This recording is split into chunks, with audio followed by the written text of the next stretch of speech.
आ जाता है, फिर आप उसके ऊपर वर्किंग स्टार्ट करते हैं। इसकी एग्जांपल ये है कि कोई और प्रोडक्ट थी आपके माइंड में, वो ऑयल तक पहुंच गई, कुछ और सोच रही थी, वो जो मसले आते हैं प्रोडक्ट बनने तक, उसके ऊपर रोशनी डालें। पहले मैंने स्टार्ट किया हेयर ऑयल ही मेरे माइंड में था, एक ही चीज़ थी कि हाँ, उससे फिर बाद में मैंने बहुत सी चीज़ें भी सीखी, लेकिन स्टार्ट मैंने इसी से लिया कि एक चीज़ रखनी है। अपना दिमाग मैंने 3, 4, 5 चीज़ों में नहीं फंसाना। आपको क्या लगता है, आपके पास ऐसा क्या है जो वहाँ से आप लेके आई हैं और जो कि मेरी ऑडियंस के लिए हेल्पफुल हो सकता है? स्वीडन में काम करने का, जैसे कि मैंने बताया कि तरीक़ेकार बहुत डिफरेंट है। जब लैब में एक चीज़ को डिज़ाइन करवाया ना, उन्होंने मुझे उस पर एजुकेट किया, मुझे बताया है कि आप बनवा क्या रही हैं। ऐसा नहीं कि एक सैंपल बना के मुझे दे दिया हो कि जी आप ट्राई करें, अगर आपको अच्छा लगा तो हम आपके लिए ये चीज़ें बनाएंगे, अदरवाइज नहीं। व्हाट्सएप आ गया हमारे पास, को 200 रिश्तेदार हैं, उनको आप एक मैसेज लिखते हैं, मैंने लॉन्च किया और वो सेंड कर देते हैं। अब उनको रोज मैसेज आ रहा है, ये ले लो, ये ऐसा है, ये वैसा है। अपने ही जानने वालों ने सही है, अच्छा हेयर ऑयल का बिजनेस स्टार्ट किए, चलो जरा कुछ बोतलें भिजवाना, हमें ट्राई करेंगे, अगर अच्छा लगा तो हम लेंगे। स्टार्टिंग में काम सीख रहा होता है। मैं कहती हूँ मैंने आधे से ज्यादा तो अपना जो बैच रेडी किया था वो यही व्हाट्सएप कम्युनिटी जो थी, इसमें बांट, उसमें बांट, उसमें बांट, और मुझे ये होता था कि ये मुझे सपोर्ट कर रहे हैं। वो बेसिकली सपोर्ट नहीं कर रहे होते, वो आपको स्पॉइल कर रहे होते हैं उस चीज में। हो गई हासिल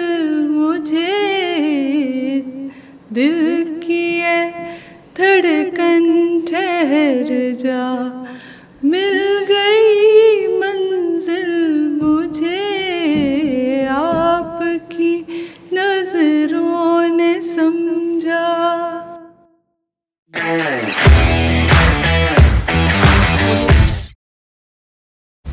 मेरा नाम है असबर अली और आप देख रहे हैं असबर अली ओरिजिनल, जिस प्रोग्राम में आपकी मुलाकात कराते हैं सक्सेसफुल एंटरप्रेन्योर से। तो आज के एपिसोड भी उससे रिलेटेड है। आज की हमारी मेहमान अफनान मशल सक्सेसफुल एंटरप्रेन्योर हैं और ई कॉमर्स से रिलेटेड हैं और बड़ी ज़बरदस्त सक्सेस स्टोरी है। क्योंकि इन्होंने अपना ब्रांड लॉन्च किया 30,000 रुपये से और आज मल्टी मिलियन सेल्स ले रही हैं। कैसे लेती हैं आज इन्हीं से डिटेल में जानेंगे। तो अगर आप मुझे पहली दफ़ा देख रहे हैं और एक्साइटेड हैं इसी पॉडकास्ट के लिए, तो चेक कर लें कि आपने यूट्यूब चैनल सब्सक्राइब किया हुआ है, फेसबुक पे पेज फॉलो किया हुआ है, उसके अलावा इंस्टाग्राम पे फॉलो कर सकते हैं। सबसे पहले अफनान, कैसी हैं आप? मैं ठीक हूँ, अल्लाह का शुक्र। आप कैसे हैं? जी अल्लाह का शुक्र, बिल्कुल ठीक ठाक। आपकी ऑयल ने धूमें मचा दी हैं। तो इतने सारे प्रोडक्ट छोड़ के ऑयल ही क्यों? अच्छा, मुझे शुरू से बड़ा शौक़ था बालों का, कि बाल जो हैं मेरे बड़े अच्छे लगने चाहिए, और बचपन से ही मेरे बाल पहले बहुत अच्छे थे। और आहिस्ता आहिस्ता जब मैंने फ़ील किया ना कि हेयर थिनिंग और बाल जो है बहुत फ्रीज़ी रहना मेरे शुरू हो गए, तो जो चीज़ मैंने मार्केट में जो गैप फ़ील किया था ना पाकिस्तान में, कि यार अच्छे हेयर ऑयल्स नहीं है, प्रॉपर रिसर्च करके चीज़ें नहीं बनाई हुई। तो जब कोविड हुआ ना, कोविड आया और उस टाइम पे बहुत ही इशू चल रहा था, जिनको भी जो उस चीज़ से गुजरे थे कोविड से, हेयर फॉल स्टार्ट हो गया था और मुझे बहुत बुरे तरीके का हेयर फॉल हुआ। तो उस पर ना मैंने डिफरेंट प्रोडक्ट्स यूज़ करनी शुरू की जो वायरल थी उस टाइम पे, 2019 की मैं बात कर रही हूँ। तो किसी भी चीज़ में ना मुझे सोल्यूशन नहीं नज़र आया था। तब ना मैंने रिसर्च स्टार्ट की थी कि क्या चीज़ है कि जो कि पाकिस्तान में नहीं है, और प्रोडक्ट्स इस तरह के क्यों नहीं है कि जो मुझ पे इफ़ेक्ट नहीं कर रहे। तब मैंने हेयर ऑयल का बिज़नेस स्टार्ट किया और ख़ुद से पढ़ना शुरू किया उस चीज़ पे कि क्या चीज़ बालों के लिए अच्छी है, क्या अच्छी नहीं है, और तब मैंने बिज़नेस स्टार्ट किया था। सही है। अच्छा, ये तो आपकी जर्नी रही है, इस और डिटेल में भी जानेंगे क्योंकि ये बड़ा इंटरेस्टिंग मेरे लिए भी था कि क्योंकि बहुत छोटी अमाउंट से जो बिज़नेस स्टार्ट होता है उसको, उसके पीछे जो पॉइंट्स होते हैं, डेफिनेटली जब पैसा होता है तो सब सारे मसले हल कर देता है, जब पैसे थोड़े होते हैं तो फिर मुश्किलात आती हैं। तो ये 30,000 की जर्नी वाकई सही है या क्लिक बेट है ये? नहीं, बिल्कुल सही है। अच्छा। हमारे पाकिस्तान में ना असल में मुझे लगता है लोगों को ना बिज़नेस करने से इतना डरा दिया गया है कि आप जो है बिज़नेस करने के लिए आपके पास बहुत ज़्यादा अमाउंट होनी चाहिए। ऐसा बिल्कुल भी नहीं है। मैंने जब बिज़नेस स्टार्ट किया था, और ऐसा नहीं कि मैंने बिज़नेस इसलिए स्टार्ट किया था कि मुझे जस्ट पैसे ही कमाने थे, मुझे इंडिपेंडेंट होना था, मुझे कुछ करना था। तो उसके लिए पैसे थे मेरे पास, बट मैंने छोटी अमाउंट से स्टार्ट किया कि उस पे मैं काम सीखूं भी, मुझे काम करना भी है। तो 30,000 मैंने बजट रखा था कि इसमें मैं क्या स्टार्ट कर सकती हूँ। एक होम बेस्ड बिजनेस मैंने स्टार्ट किया। 2019 की बात कर रही हूँ, जब मार्केटिंग एजेंसीज नहीं थे, कुछ हेल्प करने के लिए नहीं था, इन्फ्लुएंसर्स इतने ज़्यादा नहीं थे पाकिस्तान में, और ये चीज़ बिल्कुल नई नई आ रही थी। तो उस टाइम पे मैंने स्टार्ट किया। मार्केटिंग भी खुद कर रही थी, फोटोग्राफी भी खुद कर रही थी, सारी चीज़ें मैं खुद कर रही थी। 30,000 मेरा जो पहला जो बैच तैयार हुआ था ना हेयर ऑयल का, अच्छा। मुझे याद है उस पर मैंने 30,000 ही इन्वेस्ट किया था। और उस पर ना मैंने काम सीखना शुरू किया। सही। 2 साल मैं वो काम करती रही। उसमें बहुत क्रिटिसिज्म भी हुई, सारी चीज़ें वो मैं आगे बताऊंगी, लेकिन स्टार्ट मैंने 30,000 से ही किया था। ओके, 30,000 से आपने शुरू किया। अच्छा, होता क्या है कि आइडिया आ जाता है, फिर आप उसके ऊपर वर्किंग स्टार्ट करते हैं। इसकी एग्जांपल ये है कि कोई और प्रोडक्ट थी आपके माइंड में, वो ऑयल तक पहुंच गई, कुछ और सोच रही थी। वो जो मसले आते हैं प्रोडक्ट बनने तक, उसके ऊपर रोशनी डालें। अच्छा, जो स्टार्ट मैंने किया ना, उसमें ये था कि माइंड में तो था कि पहले तो कुछ बिजनेस करना है, कुछ मेरे अपना करना है। कुछ हेयर ऑयल मेरे माइंड में था। हेयर ऑयल से जैसे कि अभी मैं आई हूँ, फिर शैम्पू भी था, कंडीशनर भी उसमें आ गया, सारी चीज़ें हो गई। जो पहले मैंने स्टार्ट किया, हेयर ऑयल ही मेरे माइंड में था, एक ही चीज़ थी कि हाँ, उससे फिर बाद में मैंने बहुत सी चीज़ें भी सीखी, लेकिन स्टार्ट मैंने इसी से लिया कि एक चीज़ रखनी है। अपना दिमाग मैंने 3, 4, 5 चीज़ों में नहीं फंसाना, एक ही चीज़ को माइंड में रख के उसी पे मैंने काम करना है। तो हेयर ऑयल मेरे माइंड में था, और उसको जब मैंने स्टार्ट किया, पाकिस्तान में काम करने का तरीक़ेकार आपको पता है बिल्कुल डिफरेंट है।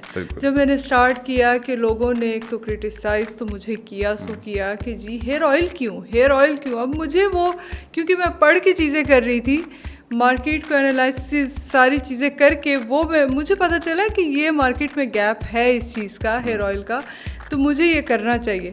जब कर लिया, स्टार्ट हुआ, लोगों ने उसको भी बढ़ा कि जी हेयर ऑयल ये वाला आया है। तो जब मैंने पहले स्टार्ट किया तो वो होम बेस्ड था, और ऐसा नहीं था किसी लैब में मैंने नहीं तैयार करवाया था। बाद में अभी आके सारी चीज़ें मेरी लैब से हो रही हैं ना। पहले जब हुआ तो उसकी शेल्फ़ लाइफ बहुत कम थी। कोई भी आप होम बेस्ड बिजनेस, जब आप घर पे चीज़ें बनाते हैं तो उसकी शेल्फ़ लाइफ बहुत कम होती है। उसमें फिर मैंने ये चैलेंज फेस किया कि एक बैच बनाना, उसको आपने 2 वीक्स में सेल आउट करना होता था। क्योंकि होम बेस्ड जो हेयर ऑयल होते हैं, आप उसको 1 मंथ से ऊपर यूज़ नहीं कर सकते, उसकी शेल्फ लाइफ ख़त्म हो जाती है। बट पाकिस्तान में लोग काम कर रहे हैं, उनको बेच रहे हैं, 6 मंथ्स भी वो बैच पड़ा रहता है, फिर आपके पास आ जाता है, प्रॉपर उस पर एक्सपायरी डेट नहीं होती, चीज़ें नहीं होती।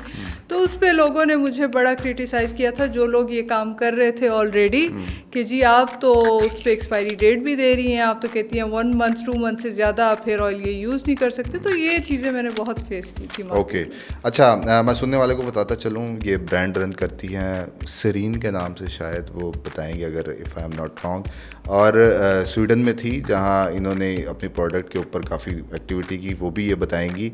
तो मुझे जानना ये है कि आप स्वीडन को आप वहाँ कर सकती थी, वहाँ प्रोडक्ट चला सकती थी, आप उस प्रोडक्ट को पाकिस्तान में लेके आ गई, रिसर्च क्या वहाँ हो रही थी, और पाकिस्तान जैसी मुश्किल मार्केट में वहाँ के बाद यहाँ आने का डिसीजन कैसा लगा आपको? ये ऐसा सवाल है जो कि मुझसे जब से मैं आई हूँ ना पाकिस्तान में, सबसे ज़्यादा पूछे जाने वाला यही सवाल है कि आप वहाँ से आके यहाँ पे क्यों आई।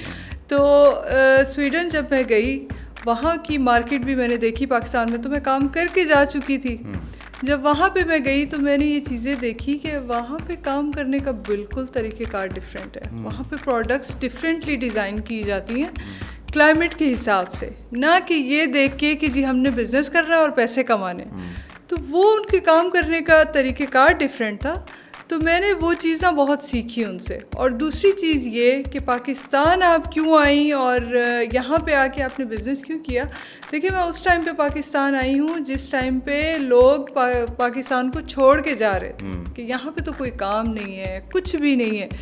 मुझे ख़ुद को प्रूव भी करना था कि नहीं, ऐसा नहीं है। मैंने आप सबके सामने ही, जो लोग मुझे फॉलो करते होंगे, उन्होंने मेरी प्रॉपर जर्नी देखी है। डे फर्स्ट से मैंने दिखाना शुरू किया कि मैं अपने बिज़नेस को एक्सपेंड करने के लिए जब स्वीडन गई हूँ, वहाँ से चीज़ एक बनवा के पाकिस्तान लाई हूँ, तो क्या क्या चीज़ें मैंने की, किस तरीके से की, और अब मैं एक सक्सेसफुल बिज़नेस जो है वो मैं चला रही हूँ पाकिस्तान में। तो ऐसा नहीं है कि पाकिस्तान में बिज़नेस नहीं चल सकते। जब मैं वहाँ थी, लोगों को पता चला पाकिस्तान में कि फ्रेंड्स थे, कुछ जानने वाले थे, कॉल करके मैं बता रही थी कि मैं पाकिस्तान आ रही हूँ और मैं बिज़नेस स्टार्ट करने लगी हूँ।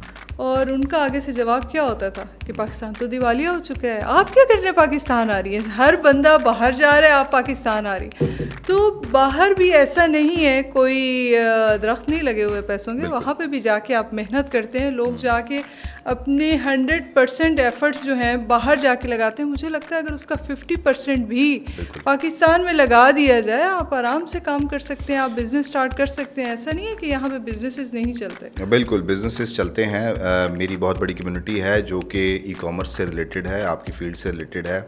आप क्योंकि एक स्वीडन का एक्सपीरियंस लेकर आई हुई हैं, जो मेरे सुनने वाले हैं ई कॉमर्स से रिलेटेड, आपको क्या लगता है, आपके पास ऐसा क्या है जो वहाँ से आप लेके आई हैं और जो कि मेरी ऑडियंस के लिए हेल्पफुल हो सकता है इस सारे ई कॉमर्स मॉडल में? अच्छा, मैं जो लाई हूँ ना चीज़, स्वीडन में काम करने का, जैसे कि मैंने बताया कि तरीक़ेकार बहुत डिफरेंट है।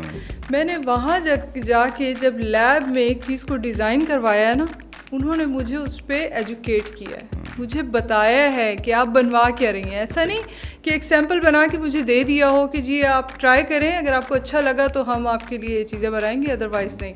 लैब्स यूजुअली करते यही हैं, जो पाकिस्तान में भी हैं। पाकिस्तान में मैं वहाँ जाने से पहले मैं पाकिस्तान भी रिसर्च करके गई थी। आपको सैम्पल्स दे दिए जाते हैं और जब आप अगर बनवा लें उनसे, आपका बैच रेडी हो जाए, फिर आपको बाकायदा एक लिस्ट दे दी जाती है कि जिस पे लिखा होता है इसमें ये इंग्रेडिएंट्स हैं। स्वीडन में ऐसा नहीं था। लैब के साथ 3 मंथ्स में वहीं पे थी। उन्होंने जब सारे फार्मूलाज जब डिज़ाइन किए, मुझे दिया, जो भी मुझे अच्छा लगा उन्होंने मुझे एजुकेट किया प्रॉपरली उस पर कि आप ये बना रही है। और दूसरा, मैंने वहाँ जाके, ऐसा नहीं है कि लोगों को लगता है स्वीडन की प्रोडक्ट है जी, पाकिस्तान का तो वेदर ही अलग है, क्लाइमेट बिल्कुल डिफरेंट है। मैंने पाकिस्तान के क्लाइमेट के मुताबिक प्रोडक्ट्स डिज़ाइन करवाई हैं कि जैसे यहाँ के लोग हैं, जो हमारे बाल हैं, क्या चीज़ है जो कि हमारे हर दूसरा बंदा आजकल, ख़ासकर मैं मर्दों में देख रही हूँ, हर दूसरा बंदा हेयर ट्रांसप्लांट की तरफ जा रहा है कि क्या रीज़न्स हैं। औरतें जो हैं केराटिन करवा रही हैं, PRP करवा रही हैं, बहुत ये चीज़ आ गई होगी, आपने ख़ुद सोशल मीडिया पे देखा होगा।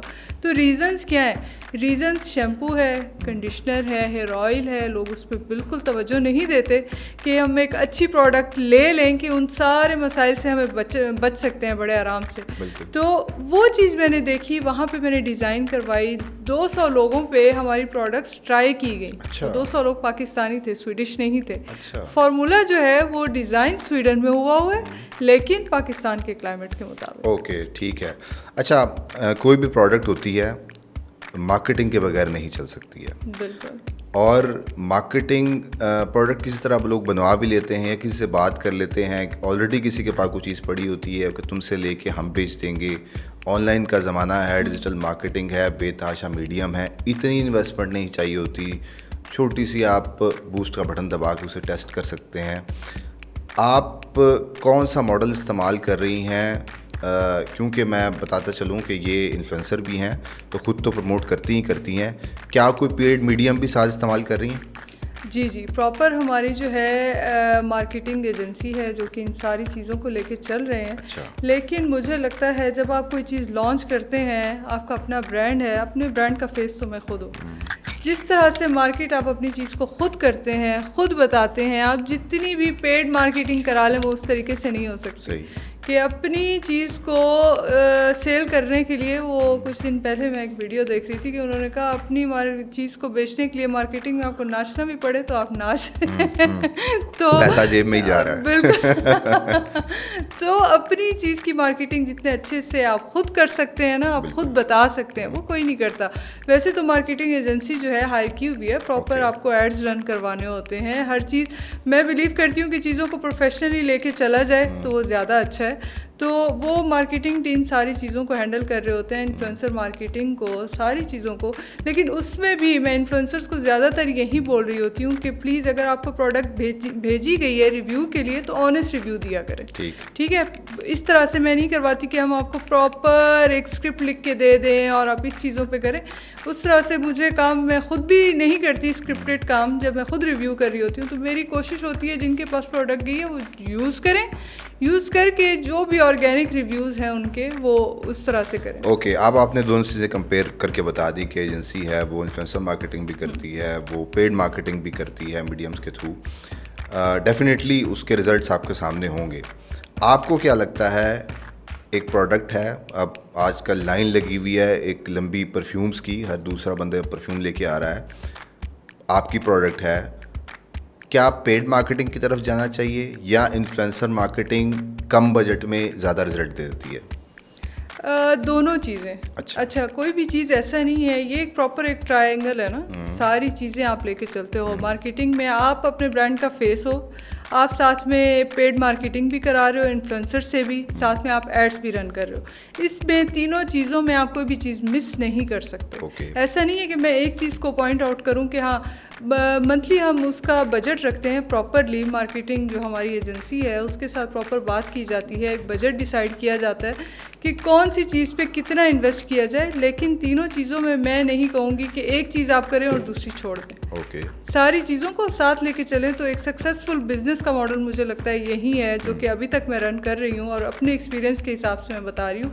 किसी भी चीज़ को हम छोड़ नहीं सकते बीच में कि हाँ इसको छोड़ दें और उस एक चीज़ पे फोकस करें। बिल्कुल सही है, क्योंकि आप इन्फ्लुएंसर हैं तो आप अपनी प्रोडक्ट का फेस भी हैं जी। और बहुत सारी मार्केट में ऐसी प्रोडक्ट हैं जिसके पास कोई फेस नहीं है, वो प्रोडक्ट लेके आ जाते हैं, अब उनके पास डेफिनेटली वो खुद नहीं आए हुए हैं तो उनको जाना पड़ता है किसी इन्फ्लुएंसर के पास, उनको पीआर भेजना है, फिर उनकी वीडियो को यूटिलाइज़ करते हैं वो मार्केटिंग के लिए, वहाँ जाकर फिर सेल साइकिल जो है ना उनका कंप्लीट होता है। अच्छा, क्योंकि मेरी ऑडियंस जो है वो टेस्टिंग करती रहती है, कंक्लूड करती रहती है क्या चल रहा है, किस तरफ जाना चाहिए, और टू द पॉइंट अगर आप स्टैट्स बताएं कि एक बंदे को प्रोडक्ट उसने किस तरह ढूंढ ली, क्योंकि इतना तो हर बंदा समझदार होता है जो ई कॉमर्स सोच रहा है कि प्रोडक्ट होनी क्या चाहिए। क्या बजट आपके माइंड में है? पेड मार्केटिंग आपने कहा दोनों चीज़ें ज़रूरी है, जी। क्या बजट माइंड में होना चाहिए? 1 महीने का, 2 महीने का, 3 महीने का? क्योंकि एटलीस्ट मैं समझता हूँ कि एटलीस्ट 3 महीने का बजट टेस्टिंग के लिए ज़रूर होना चाहिए। फिर आपको डिसाइड करना चाहिए कि ये नहीं चलेगी, लोगों की समझ में नहीं आ रही है, चाहे वो मार्केटिंग की वजह से आ रही है या नहीं आ रही है, वो एक अलग बहस है कि उसके पीछे रीज़न क्या है। एटलीस्ट 3 मंथ्स के लिए क्या बजट होना चाहिए मंथली मार्केटिंग का? अच्छा, सबसे पहले तो मैं ये बात बोलूँगी कि पाकिस्तान में बिज़नेस जो है ना, ई कॉमर्स स्पेशली इस टाइम ना मार्केट खुली हुई है, बिल्कुल किसी भी चीज़ पे रिस्ट्रिक्शन नहीं है, अभी कोई रिस्ट्रिक्शंस नहीं लगी। एक तो जो लोग काम स्टार्ट करना चाहते हैं खुदारा कर लें। कुछ लोगों के ना माइंड में चल रहा होता है मुझे ये भी करना है, मुझे ये भी करना है, मुझे ये भी। एक चीज़ सोचें, जैसे कि आपने मुझसे पूछा कि आप क्या पहले सोच रही थी और फिर आपने हेयर ऑयल का, नहीं, मेरे माइंड में एक ही चीज़ थी, मुझे ये करना है। दैट्स द रीज़न कि आज मैं जहाँ पे बैठी हूँ, जो चीज़ मैंने अचीव कर ली है, वो इसी वजह से कि मेरा माइंड बिल्कुल पता था मुझे कि मुझे गोल्स क्या हैं मेरे और क्या करना, और हर दिन मैं उस पर काम कर रही थी।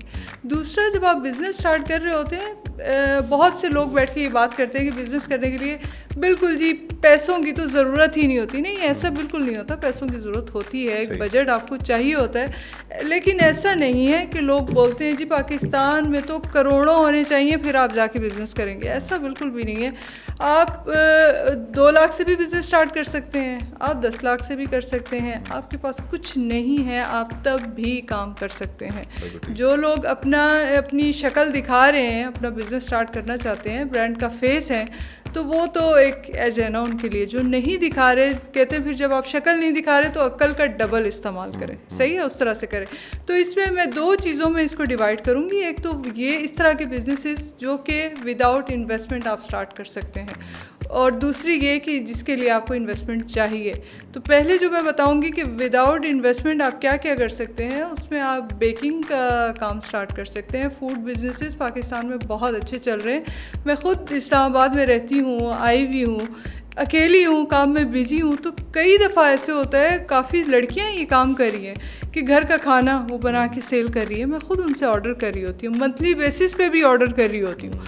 तो ये काम पाकिस्तान में बहुत अच्छा चल रहा है, उसके लिए कोई आपको ख़ास बड़ी इन्वेस्टमेंट नहीं चाहिए। कपड़ों का काम आप स्टार्ट कर सकते हैं, आप अपने ही साइज़ के कपड़े बनाएं, 10 जोड़े बना लें, 5 बना लें। सोशल मीडिया आपके लिए प्लेटफॉर्म दे रहा है आपको, इंस्टाग्राम है, टिकटॉक का दौर है, आप स्टार्ट करें। जस्ट सपोज वो नहीं चलता, वो कपड़े आप खुद ही पहन सकते हैं ना, वो ऐसे तो नहीं है कि वेस्ट जाएगा। तो इस तरह के काम है। दूसरा, आप कंटेंट क्रिएशन स्टार्ट करना चाहते हैं, कंटेंट क्रिएटर बनना चाहते हैं, उसमें भी आपकी कोई इन्वेस्टमेंट नहीं है, मोबाइल सबके पास है। आप अच्छे से चीज़ों को रिव्यू करना स्टार्ट कर दें, अच्छी खासी आप इनकम जो है जनरेट कर सकते हैं। ये बिल्कुल, इस पर भी बड़े डिटेल में बात करेंगे, पर उससे पहले मुझे बात याद आ गई कि जो एक बंदा है जो कि प्रोडक्ट सेल करना चाहता है, वो बड़ी अच्छी आपने बात की कि प्रोडक्ट नहीं है तो आपने वो बेकिंग का आइडिया दिया कि घर में कुछ बनाएं, डोनट्स बनाएं, मफ़िन बनाएं और केक्स दे रहे हैं। बहुत बड़ी कम्युनिटी, लोग एजुकेट हो गए हैं, इवेंट सेलिब्रेट करते हैं। इतना ट्रेंड पहले नहीं था, ये ट्रेंड भी इंस्टाग्राम या सोशल मीडिया ने ही लेकर आए हैं पाकिस्तान में और लोग इसकी तरफ जा रहे हैं। उसके बाद फिर आप कहती हैं कि जी ट्राई ज़रूर करें, एक दफ़ा चीज़ को लेके ज़रूर जाना चाहिए मार्केट में। अच्छा, अब होता क्या है कि लोग समझते हैं कि व्हाट्सएप आ गया, हमारे पास को 200 रिश्तेदार हैं, उनको आप एक मैसेज लिखते हैं, मैंने लॉन्च किया, और वो सेंड कर देते हैं। अब उनको रोज़ मैसेज जा रहा है, ये ले लो, ये ऐसा है, ये वैसा है।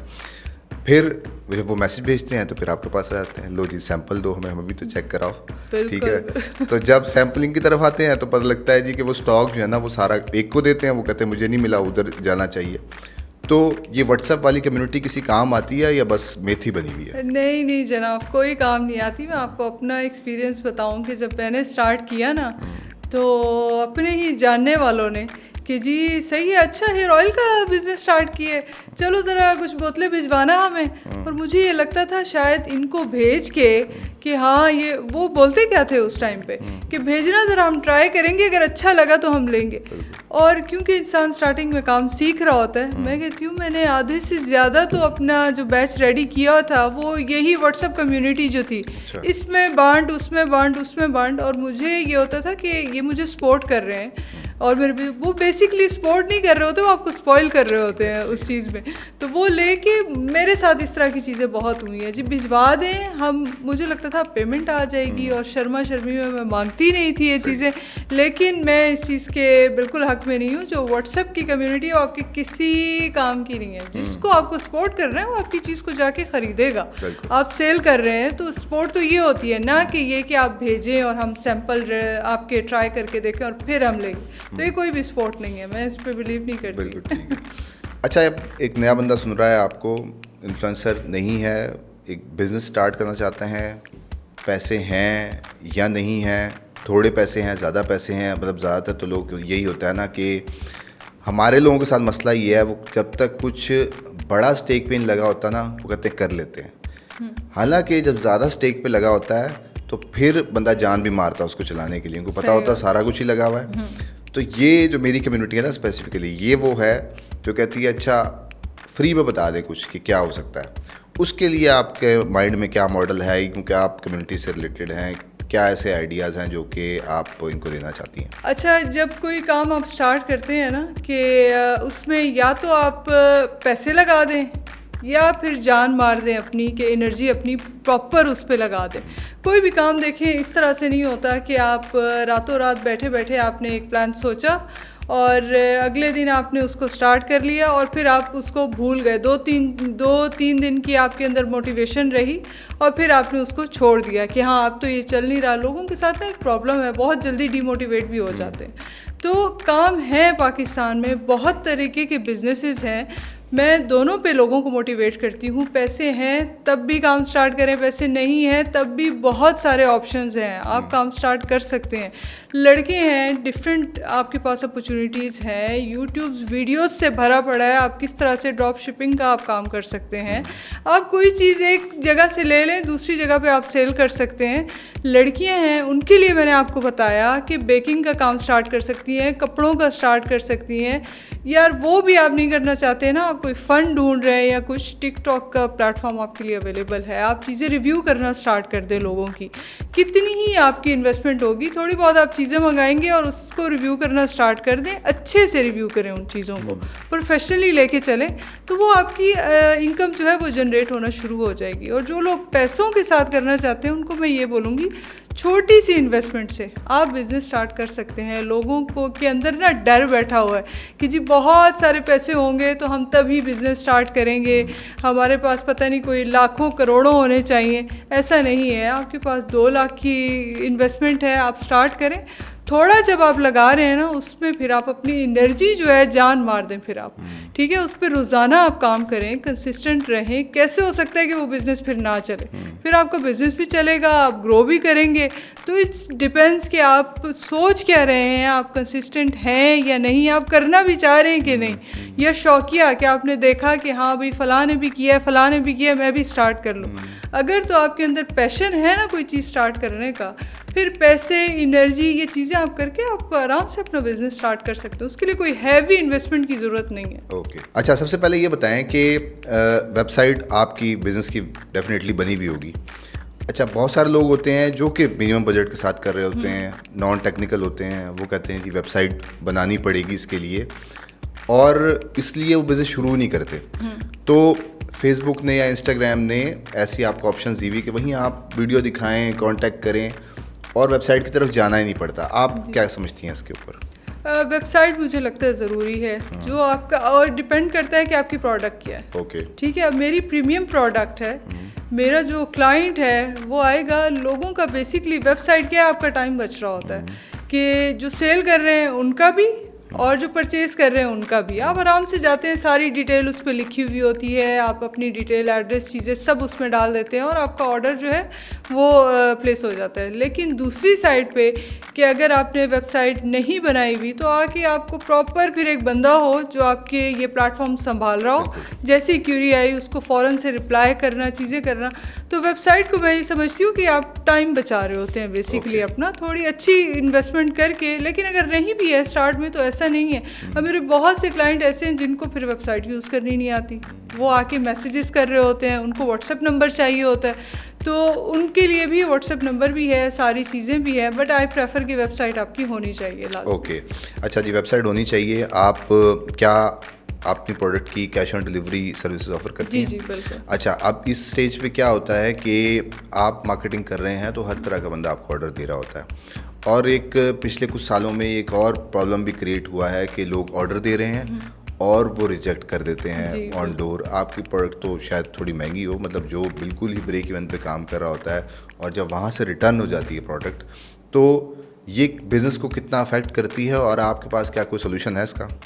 बहुत इफ़ेक्ट करती है ये चीज़। मैं आपको एक मज़े का वाक़या सुनाऊं कि अभी कुछ दिन पहले ही हमारे ब्रांड पे जी लोगों ने बड़ा शोर मचा रखा था, सेल नहीं लगाती आप, सेल नहीं लगाती। क्योंकि बिज़नेस का जब कोई स्टार्ट होता है ना, लोग इस चीज़ को अंडरस्टैंड भी नहीं करते कि जैसे ही मैंने बिज़नेस स्टार्ट कर दिया, आगे जी दिसंबर की छुट्टियां हो गई जी, विंटर सेल नहीं लगी, उसके बाद वैलेंटाइंस डे आ गया तो जी आपने उस पर सेल नहीं लगाई, फिर रमज़ान आ गया तो उस पर, तो वो सेल लगानी पड़ी डेफिनेटली। लेकिन उस पर पता है लोगों ने क्या किया?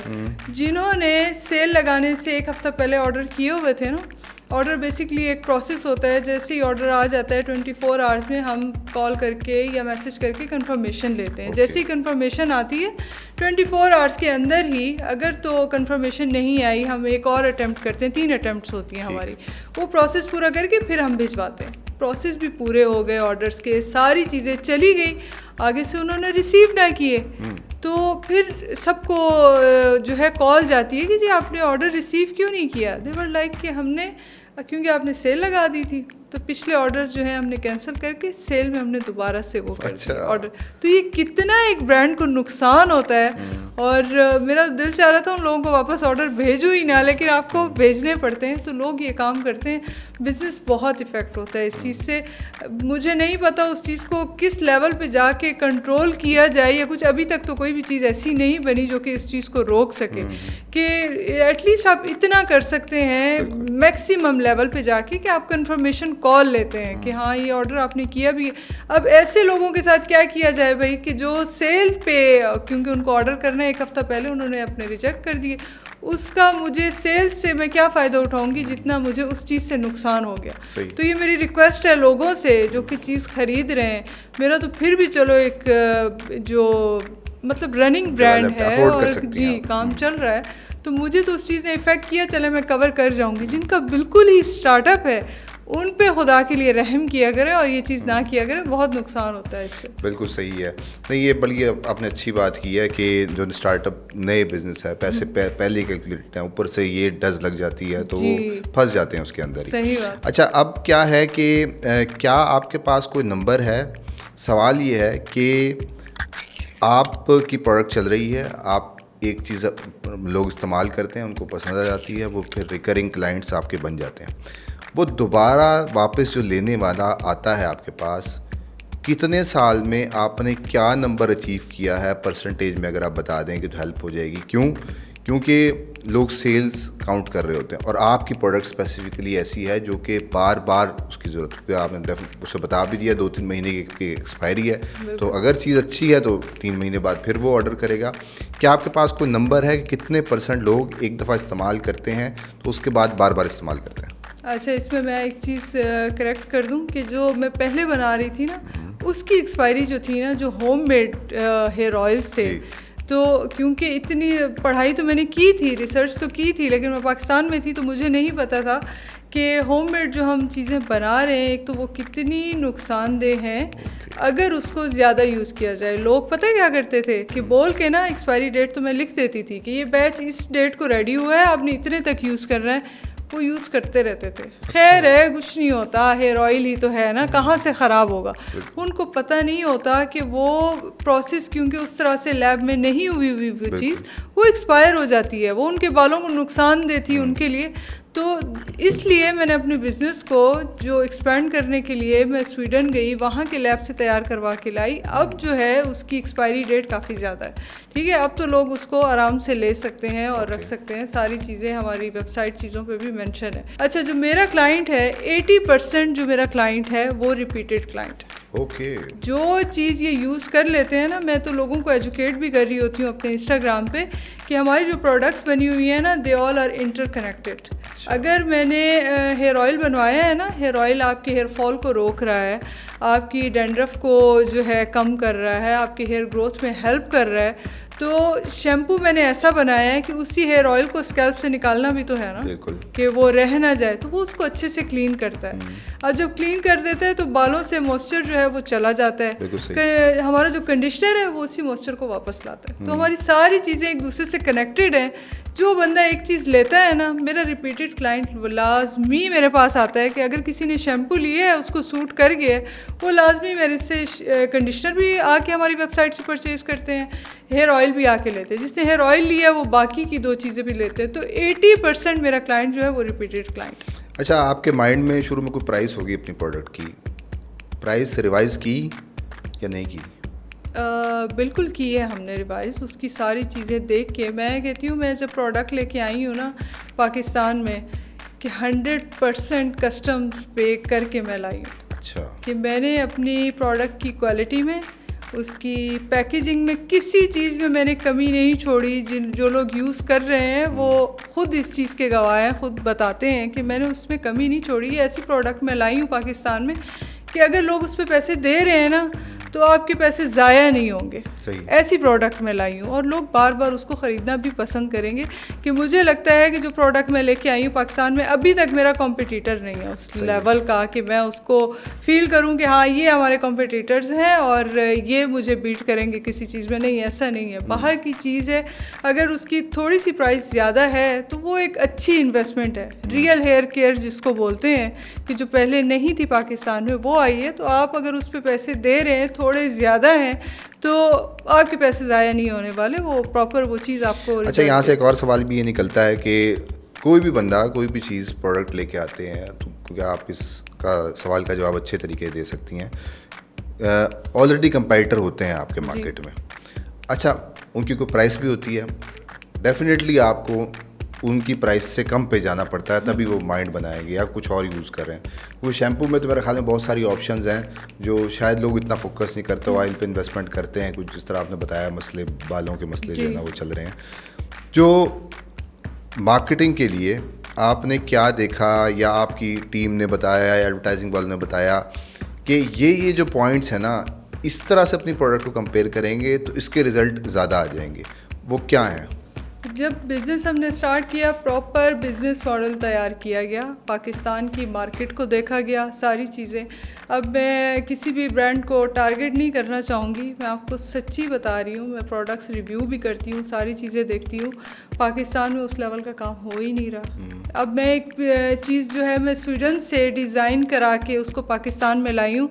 मैं एक लोकल बनी हुई प्रोडक्ट को उसके साथ मैं कंपेयर नहीं कर सकती, ठीक है। तो हमने ना अपनी चीज़ें बिल्कुल डिफरेंट रखी कि पाकिस्तान की मार्केट में हमने गैप ज़रूर देखा कि गैप क्या है, क्या चीज़ें हैं। एक तो मैंने जो फील किया था कि लोगों का जो फार्मूला है वो ट्रांसपेरेंट है ही नहीं। लोग बताते ही नहीं है कि हमारी प्रोडक्ट में है क्या, उसकी शेल्फ लाइफ कितनी है, आपने किधर डिज़ाइन करवाया अपना फार्मूला, हमें तो नहीं पता होता ना कि बस जाके जी हमने देख लिया कि वो चीज़ जो है वायरल है, कोई भी प्रोडक्ट हम उठा के उसको ख़रीदना शुरू कर देते हैं।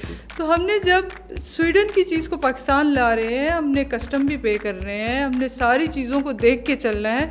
और स्वीडन का एक ब्रांड है तो मॉडल्स भी मैंने वहीं की हायर की, सारी चीज़ें वहीं की थी। पाकिस्तान के साथ तो मैं उसको कंपेयर कर ही नहीं सकती थी कि सारी चीज़ें जब मैं वहाँ से करा के ला रही हूँ, अब एक स्वीडिश ब्रांड को मैं पाकिस्तान के किसी लोकल ब्रांड के साथ मैं कंपेयर नहीं कर सकती थी। तो हमने अपना बिज़नेस मॉडल थोड़ा डिफरेंट रखा कि पाकिस्तान में हमारे बाकी क्या कर रहे हैं, बाकी ब्रांड्स किस तरीके से चीज़ों को लेके चल रहे हैं। पाकिस्तान में इस टाइम जो बिज़नेस चल रहा है वन टाइम सेल पे चल रहा है कि आप क्लाइंट जो है एक बार ले ले, खैर है जी, दूसरी बार ना ले। तो मैं आपको बोल रही हूँ मेरा 80% क्लाइंट जो है वो रिपीटेड है। एक सक्सेसफुल बिज़नेस आप उसी वक्त ही चला सकते हैं जब आपके रिपीटेड क्लाइंट्स आने शुरू हो जाएं।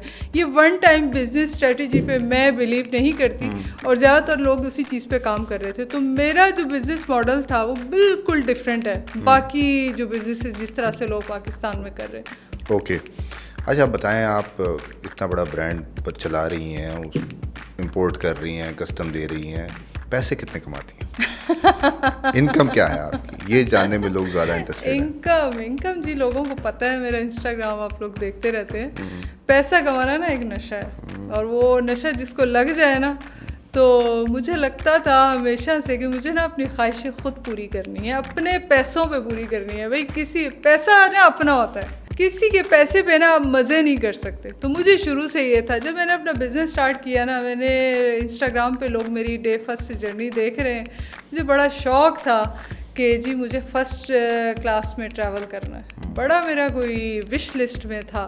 तो मैंने जब बिज़नेस स्टार्ट किया है ना, अपने बिज़नेस के स्टार्ट के 4 मंथ्स के बाद मैंने फ़र्स्ट क्लास में ट्रैवल भी किया, मैंने अपनी पसंद की गाड़ी भी ली है। तो इनकम का अंदाज़ा फिर आप लगा सकते हैं। नहीं, वो सवाल फिर वहीं आ जाएगा ना कि कुछ तो बताना पड़ेगा, तो फिर ही जान छूटेगी, ऐसे तो नहीं, क्योंकि लोग अच्छा, जो अभी हमारी सेल्स जा रही हैं वो उसमें बहुत सी चीज़ें और भी आ जाती हैं, बट अभी जो मैं एक अंदाज़ा ही बता सकती हूँ, 5 मिलियन वन मंथ की हमारी सेल जा रही है। उसमें फिर बहुत सी चीज़ें भी आती हैं, उसमें फ़ोटोशूट्स भी आते हैं, उसमें कंटेंट जो हम बनवा रहे होते हैं, वीडियोग्राफर के चार्जेस भी आते हैं, उसमें हमारी मार्केटिंग एजेंसी भी है, उसके भी चार्जेस आते हैं। तो बहुत सी चीज़ें उसमें आती हैं। बट अभी मुझे 5 महीने हो गए। अच्छा, पहले तो जो मेरा ब्रांड था वो तो मैं रन कर रही थी काफ़ी अरसे से, लेकिन उसको स्टॉप करके जब ये वाला स्टार्ट किया, मैं इसकी सेल बता रही हूँ, सही 5 मिलियन तक अभी जा रही है। आगे इंशाल्लाह और ग्रो। चला जी, आप अंदाज़ा लगा लीजिएगा, इनकम तो नहीं बता रही हैं, इससे अंदाज़ा हो जाना चाहिए कि एक्सपेंसेस कह रही, इसी में से निकाल लो, फिर देख लो मुझे क्या बचता है। अच्छा, कंटेंट क्रिएशन की बात करते हैं, आप इन्फ्लुएंसर हैं, वीडियोस बनाती हैं, उससे आपके प्रोडक्ट को बहुत ज़्यादा हेल्प मिलती है। बहुत सारे लोग हैं जो कि उनकी अपनी प्रोडक्ट नहीं है, अच्छा इन्फ्लुएंसर बनना चाहते हैं, देखते हैं, कोशिश करते हैं, फिर वो ये समझते हैं कि शायद आप 4 की स्टोरीज़ लगा रही हैं, 1 पोस्ट लगा रही हैं, 2 पोस्ट लगा रही हैं, दिन की बस ये काम है और 1 दिन के बाद 2-4 महीने में मैं भी बन जाऊंगी। बेसिकली इसका प्रोसेस है पूरा का पूरा। आपने देखा होगा, अपने साथ के लोग होंगे, आपके देखा देखी शुरू किया था, शायद आपसे ज़्यादा स्पीड में शुरू किया था और फिर गायब हो गए। तो इसके पीछे प्रोसेस क्या है? क्योंकि हमारी बैक कैमरा जब मुलाकात हो रही थी तो आपने बताया कि आपने इसकी एजुकेशन, तो इन्फ्लुएंसर विद अ डिग्री हैं ये, तो इनसे पूछेंगे हम कि उस पढ़ाई के बाद के इन्फ्लुएंसर बनने के लिए जो प्रोसेस था आपके माइंड में, को पहले प्रोसेस कुछ और होगा, उसके प्रोसेस के बाद क्या हेल्प मिली, और हमारे लोगों को भी ये समझाएं ज़रा। अच्छा, मेरे अंदर ना एक कीड़ा है, जो लोग मुझे बोल देना कि ये आप नहीं कर सकती, मैं फिर उसके पीछे पड़ जाती हूँ कि नहीं, ये तो मेरे करना है। बड़ा जी चल रहा था ये, जहाँ पे भी बैठ रहे हैं, जिस महफिल में बैठ रहे हैं जी, फलां इन्फ्लुएंसर को देखिए वो बड़े पैसे कमा रही है, एक स्टोरी तो लगा देती है, एक वीडियो ही तो कर देती है, उसके बाद एक रिव्यू करती है, उसके लाखों में पैसे चार्ज कर रही है। यार उस पर ना मैंने एक काम करना शुरू किया कि ये चल क्या रहा है उसका।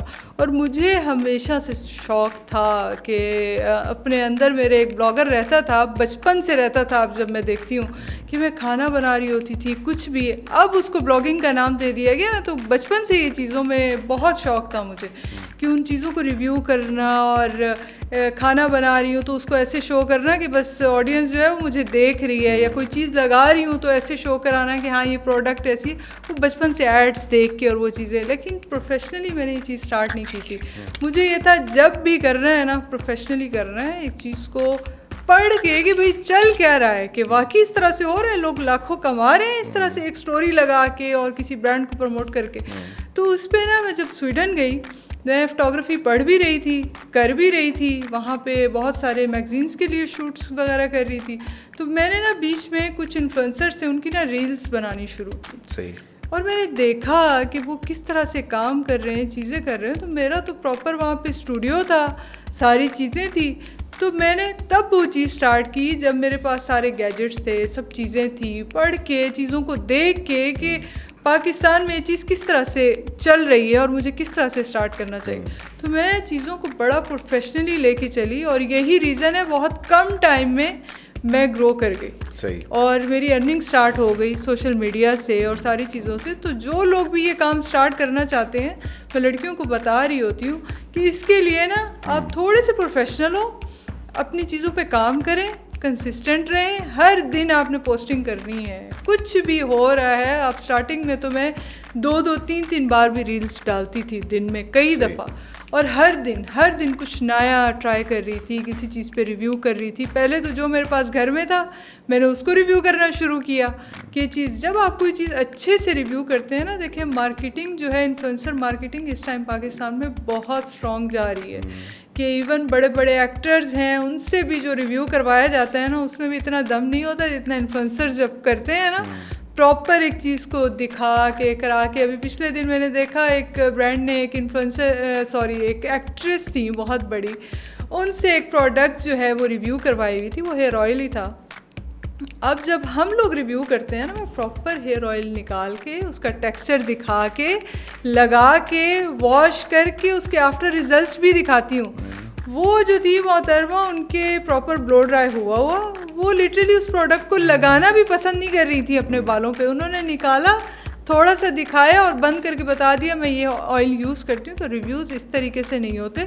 अब ये बड़ी एक्ट्रेस की मैं बात कर रही हूँ, और जो छोटे लेवल पे हैं जिनको शौक़ है करने का लेकिन करना नहीं आ रहा, उनको फिर मैं ये बताती हूँ यार आप करें, अच्छे से करें, अपना बैकग्राउंड देखें। पीछे आपके पंखा पड़ा हुआ है, इधर आपके गंदे कपड़े पड़े हुए हैं, बैकग्राउंड आप देख नहीं रहे, बच्चों का, घर वालों का शोर आ रहा है, मैले कपड़े आपने पहने हुए हैं, बाल आपके बने हुए नहीं हैं, और आप आके किसी चीज़ को रिव्यू कर रहे हैं। तो इस तरीके से नहीं होता। हर चीज़ को प्रोफेशनली किया करें, वो चीज़ आपकी आगे जाएगी। अच्छा अफनान, आपको राइजिंग स्टार CEO का अवार्ड मिला, उसके पीछे क्या अचीवमेंट थी आपकी?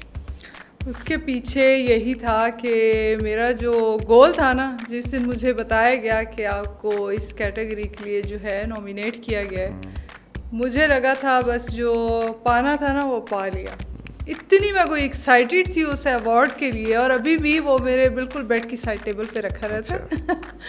तो उसका ये था कि पाकिस्तान में उन्होंने इस चीज़ को एक्नॉलेज किया, और मुझे नहीं पता था पाकिस्तान में इतना जल्दी मेरे काम को एक्नॉलेज किया जाएगा। कि उसका एज एक तो ये था कि मैं कंटेंट क्रिएटर थी और लोगों को पता था मेरे बारे में, क्योंकि मैं डे फर्स्ट से अपनी जर्नी दिखा रही थी। तो उन्होंने ना इस चीज़ को एक्नॉलेज किया है कि पहली दफ़ा ऐसे हुआ है कि कोई लड़की स्वीडिश ब्रांड को रजिस्टर्ड करा के पाकिस्तान में लाई है। आपको पता है बहुत बड़ा प्रॉब्लम है पाकिस्तान में जो बिजनेसेस हैं जो कि रजिस्टर्ड नहीं है। मेरा बड़ा दिल करता है कोई इदारा ऐसा होना चाहिए जो कि ये फ्रॉड कर रहे हैं और स्कैम्स चल रहे हैं कि आप चीज़ें ऑर्डर करते हैं आ कुछ और जाता है। वो इस वजह से होता है कि ब्रांड्स रजिस्टर्ड ही नहीं होते। आप किसी के खिलाफ क्या ही कार्रवाई करेंगे। तो मैं वो ब्रांड रजिस्टर्ड करा के लाई और इस क्वालिटी की प्रोडक्ट जब उन्होंने इस चीज़ को एक्नॉलेज किया कि हाँ ये पहली लड़की आई है इस तरह का बाहर का ब्रांड पाकिस्तान में लेके आई है, तो उस पे उन्होंने मुझे कांटेक्ट किया था कि राइजिंग स्टार सीईओ का हम आपको अवार्ड दे रहे हैं। और मैं इतनी कोई खुश थी उसके लिए। ये मेरी पहली अचीवमेंट थी। मुझे लगता है जब से मैंने काम स्टार्ट किया है ना, और इतना जल्दी मुझे नहीं था कि लोग मुझे पहचानना शुरू कर देंगे या मेरे काम को एक्नॉलेज करेंगे, क्योंकि इतना मुझे डराया हुआ था जब मैं स्वीडन में थी। जो भी सुनता था पाकिस्तान में आओगी ये तो तुम्हारा पैसा डूब जाएगा, कुछ भी नहीं होने वाला, तुम गलत डिसीजन ले रही हो, लोग भाग के बाहर जा रहे हो और तुम यहाँ पे आ रही हो। तो मेरा जो अवार्ड है ना उन सब के लिए जवाब है कि भाई ऐसा नहीं है पाकिस्तान में काम नहीं हो सकता, पाकिस्तान में अच्छे से काम हो सकता है।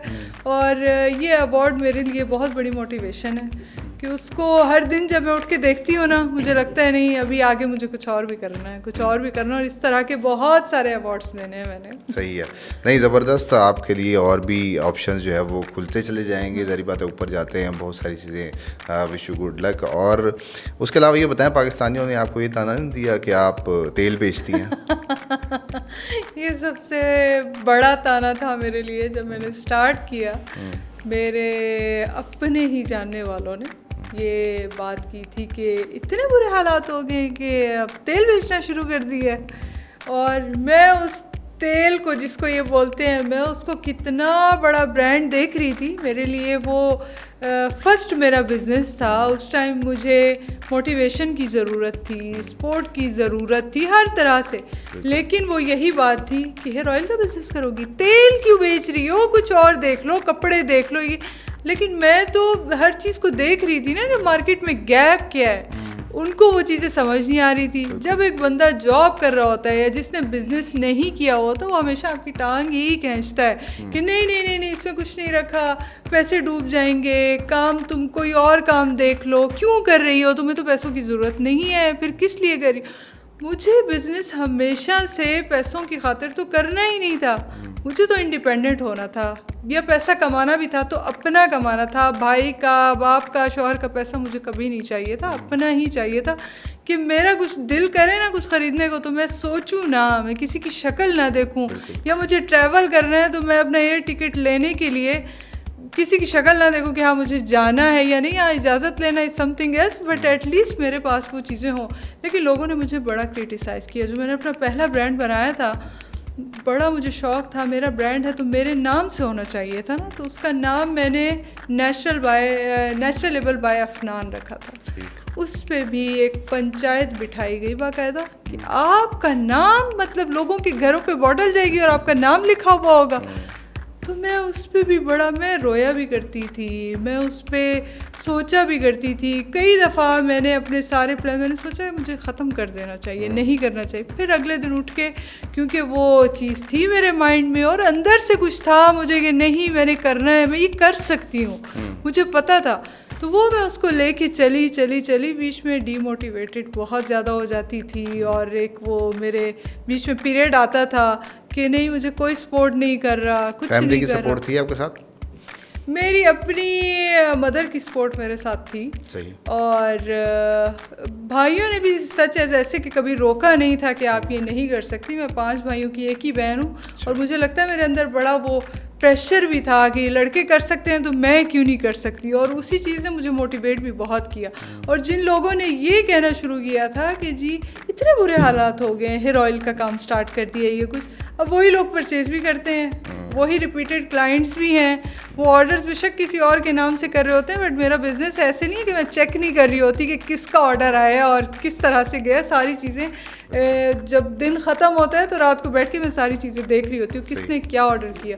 तो बस ये मुझे लगता है जो लोग आपको डिमोटिवेट करते हैं, इस तरह की बातें करते हैं, मेरी आज सक्सेस का राज भी वही है। मुझे लगता है ये लोग ये बातें ना करते, शायद मेरे अंदर मोटिवेशन ही ना आती, मैं ये चीज़ें ना करती, मेरे अंदर वो चीज़ थी कि नहीं मेरा काम जो है ना वो जवाब देगा। तो आज मेरा काम है, ब्रांड है, वो सबके सामने और वही जवाब है लोगों। बिल्कुल यही आपकी मोटिवेशन का सोर्स भी बनता है, क्योंकि शुरू में जब जो आपने बात की कि लोग क्रिटिसाइज़ करते हैं, ये हर चीज़ जो भी आप डिफरेंट कर रहे होते हैं सबसे, उसमें लोग ये हाईलाइट करते हैं कि हाँ ये अब आपको ये काम रह गया है या किसी भी और बात पे।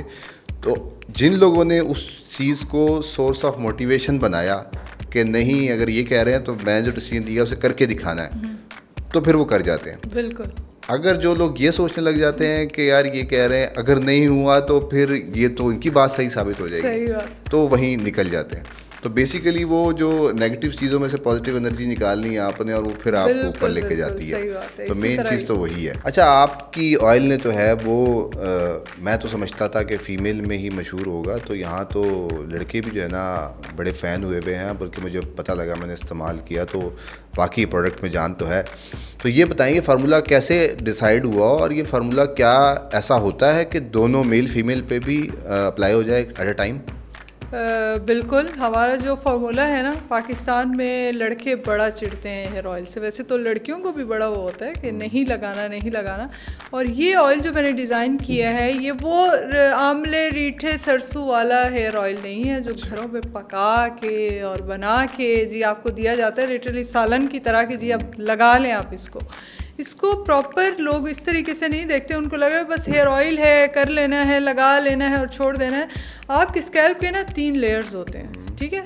जब आप इस तरह के हेयर ऑयल्स यूज़ करते हैं ना जो पके हुए हैं, वो उस वक्त तो आपको नज़र नहीं आ रहा होता, उसको छान के बड़ा दे दिया जाता है, लेकिन उसमें अगर आप उसको लैब में देखें उसके अंदर बहुत से पार्टिकल्स रह जाते हैं। अब जो आपके बालों की फर्स्ट लेयर है ना, स्कैल्प की फर्स्ट लेयर है, इस तरह के ऑयल्स जब आप यूज़ करेंगे पके हुए, उनके ना पार्टिकल्स आपके पोर्स में फंस जाते हैं, फिर आप उनको नहीं निकाल सकते, उससे सीबम भी क्रिएट होता है, उससे आपका स्कैल्प भी डिस्टर्ब होता है, सारे प्रॉब्लम स्कैल्प से स्टार्ट होते हैं, फिर हेयर फॉल स्टार्ट हो जाता है और फिर वो एक बहुत बड़ी लाइन है जो कि चलती जाती है प्रॉब्लम्स की। मैं जो फार्मूला लाई हूँ कि बालों के लिए, मैंने कहा अगर इस तरह के हेयर ऑयल नहीं है तो फिर क्या होना चाहिए जो हम लगाएं, चिप भी ना करे, ग्रीसी भी ना हो, खुशबू भी थोड़ी अच्छी है। हेयर ऑयल्स की खुशबू बहुत खौफनाक होती है, जब लगा लें आप कहीं बाहर नहीं जा सकते।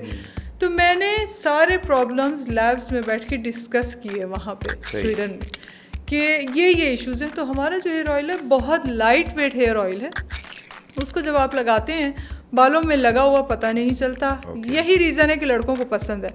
दूसरा, जो पाकिस्तान की मार्केट में 3 चीज़ें अलग अलग करके बेची जा रही हैं कि हेयर ऑयल जो है अलग से बिक रहा है, बाल अब जब धो लिए तो शैम्पू के साथ तो आपका नेचुरल मॉइस्चर चला जाता है, अब उनको वापस से मैनेजेबल करने के लिए फिर सीरम बेचा जाता है, फिर क्योंकि हम लड़कियां हीटिंग टूल्स यूज़ करती हैं, फिर उसके लिए हीट प्रोटेक्टेंट जो है वो सेल किया जाता है। वो तीनों चीज़ों की कॉस्ट जो अलग अलग थी, तो मैंने ये जाके सवाल किया है कि ये तीनों चीज़ें एक साथ नहीं हो सकती। तो लैब ने कहा जी हो सकती हैं अगर आप करना चाहें। तो मैं तीनों का फॉर्मूला साथ लेके आई हूँ। लोगों को जो कॉस्टली लग रहा होता है ना कि जी आपकी जो हेयर ऑयल की प्राइस जो है वो डिफरेंट है, वो लोग पूरा पढ़ते नहीं हैं। It's a 3-in-1 hair oil कि आप उसको नहाने से पहले यूज़ करें चम्पी के तौर पे, जब नहा लिया इसी का ही 1 ड्रॉप ले लें, आप अपने बालों पे लगाएं एज अ सीरम, और जब ये लगा हुआ है तो ये हीट प्रोटेक्टेंट का भी काम करता है। जिनको यकीन नहीं है वो घर पे ट्राई करके देख सकते हैं। मैंने तो बाकायदा जब ये लैब्स में इसके सैंपल बन के आए सारी चीज़ें, तो मैंने तो ट्राई किया। आप इस हेयर ऑयल को किसी एयरबड पे लगाएं, दूसरी साइड पे दूसरा लगाएं, इसको जब आग लगाएंगे ना ये अपने अराउंड एक लेयर क्रिएट कर देता है वाइट कलर की, तो ये आपके बालों को प्रोटेक्ट कर रहा होता है। और लड़कों को ये इसलिए ज़्यादा पसंद है कि ग्रीसी नहीं है, बिल्कुल भी चिप नहीं करता। आप नहाए, आपने लगाया, बाहर चले गए, आपको जेल की ज़रूरत नहीं है, आपके बाल बड़े मैनेजेबल रहते हैं। तो मेरा एम ही यही था कि कोई ऐसी चीज़ लेके आऊँ यार जो लड़कों के लिए भी हो। तो ये चीज़ इस वजह से फेमस है, लड़कों को भी पसंद है कि प्रोडक्ट की तारीफ़ें तो हर बंदा ही करता है। जब बात आती साइड इफ़ेक्ट्स की तो नहीं जी कोई साइड इफ़ेक्ट नहीं है, फिर डेफिनेटली एक केमिकल कम्बिनेशन है, क्योंकि दुनिया वापस ऑर्गेनिक चीज़ों पे जा रही है कि जी प्रोसेस्ड ना हो, तो ये तो प्रोसेस्ड होने की एक्सट्रीम ही होगी, क्योंकि ज़ाहिर बात है आप जो इतनी खूबियाँ बता रही हैं वो 4 चीज़ें उसके अंदर डली हैं तो वो बनी हैं, तो साइड इफ़ेक्ट कैसे नहीं हो सकते इसके? साइड इफ़ेक्ट देखिए, लोग बड़ी ऑर्गेनिक चीज़ों की तरफ जा रहे हैं। मुझे बताएं कि बड़ा रिवाज आया हुआ है जी, वो है सल्फेट फ्री जो है शैम्पूज़ आपने यूज़ करने हैं, ठीक है, ऑर्गेनिक चीज़ें यूज़ करनी है। क्या ऑर्गेनिक चीज़ें सही से आ रही हैं आपके पास, डिलीवर भी हो रही हैं? मुझे बताएं, एक ऑर्गेनिक चीज़ कोई आपको बेच रहा है 50 रुपये का शैम्पू, 50 रुपये के शैम्पू में उसने क्या डाला है कि जो आपको 50 रुपये का, इतनी महंगाई के दौर में अगर कोई चीज़ महंगी है ना तो कोई रीज़न है उसके महंगे होने की। ऐसे नहीं है कि लोग पागल नहीं हैं, लोग जाके चेक कर सकते हैं मेरा फार्मूला कि उसमें क्या क्या चीज़ें डली हुई हैं, क्यों इस तरीके से है। और बाकी जो सस्ती चीज़ें बेच रहे हैं उसमें क्या है वो नहीं देखते, बस ठीक है थोड़े से पैसे हैं वो दे दिए उस पर और चीज़ मंगा ली। साइड इफ़ेक्ट्स की बात है तो साइड इफ़ेक्ट जो सस्ती चीज़ें जो ग्रॉसरी स्टोर पे हमारे शैम्पूस पड़े होते हैं, लोग वो लेके लगा रहे होते हैं, आपको अंदाज़ा नहीं है कि उसके कितने साइड इफ़ेक्ट्स हैं, लेकिन लोग कर रहे हैं। वैसे वो देखा जाए कोक का भी कितना ही नुकसान है, लेकिन लोग कर रहे हैं। मैं जो प्रोडक्ट लाई हूँ मिनिमम केमिकल्स के साथ, कि जितने उसमें कम हो सकते हैं इतना ही केमिकल हो, क्योंकि हम जिस इन्वायरमेंट में रह रहे हैं, मैं आपको एक चीज़ बताऊँ, मैं जब पहले गई ना लैब में चीज़ें तैयार करवाने, मैंने ये बोला कि मुझे ऑर्गेनिक फार्मूला चाहिए। उन्होंने मुझे बोला कि आप इतने हेल्दी इन्वायरमेंट के लिए बना रही हैं कि जिधर या तो ऐसी जगह हो ना कि बिल्कुल क्लाइमेट साफ़ सुथरा और इन्वायरमेंट, तो फिर आप उसमें ऑर्गेनिक चीज़ें ले जाएं। वो तो क्योंकि इन्वायरमेंट ही साफ़ है, कोई गर्द आलूद कुछ नहीं है। हमारे बालों में तो पता नहीं क्या क्या मट्टी है, तो जो नॉर्मली वेदर भी इफ़ेक्ट कर रहा होता है, बाकी चीज़ें भी। मुझे बताएं, एक ऑर्गेनिक फार्मूला आपके बालों से, अगर इस तरह के इन्वायरमेंट में आप रह रहे हैं, किस तरह से आपके बालों को क्लीन करेगा? उसके लिए फिर ऐसे प्रोडक्ट्स बनाए जाते हैं जिसमें बहुत कम क्वांटिटी में हाई क्वालिटी केमिकल्स ऐड किए जाएं, जो कि बहुत कम हो, जो कि बालों को अच्छे से साफ़ कर दें, ना कि उनको डैमेज करें। तो इसके साइड इफ़ेक्ट्स इतने ज़्यादा नहीं हैं जितनी के प्रोडक्ट्स ऑलरेडी पाकिस्तान में बिक रही हैं। चले जी, मान लेते हैं इनकी भी कि कहती हैं जी प्रोडक्ट में इतनी ज़्यादा नुकसान नहीं है, ऑर्गेनिक चीज़ मिल रही है, सही नहीं मिल रही है जी, हमें मंजूर है आपका ये फैसला, जी हमें मंजूर है आपका ये फैसला, कह रही है हर नजर बंदा परवर, शुक्रिया तो जहाँ की आज खुशियाँ हो गई हासिल मुझे, दिल की है धड़कन ठहर जा, मिल गई मंजिल मुझे, आपकी नजरों ने समझा। और ये थी जी अफनान हमारे साथ, जिन्होंने अपनी प्रोडक्ट के सारा प्रोसेस बताया, उसके अलावा कब शुरू किया, कहाँ से शुरू किया। तो अगर आप पॉडकास्ट के इस हिस्से तक पहुँच गए हैं तो फिर चेक कर लें कि आपने यूट्यूब चैनल सब्सक्राइब किया हुआ है, फेसबुक पेज फॉलो किया हुआ, उसके अलावा इंस्टाग्राम पे फॉलो करना नहीं भूलना है। और मुलाकात होती है आपसे इंशाल्लाह जल्दी। Thank you.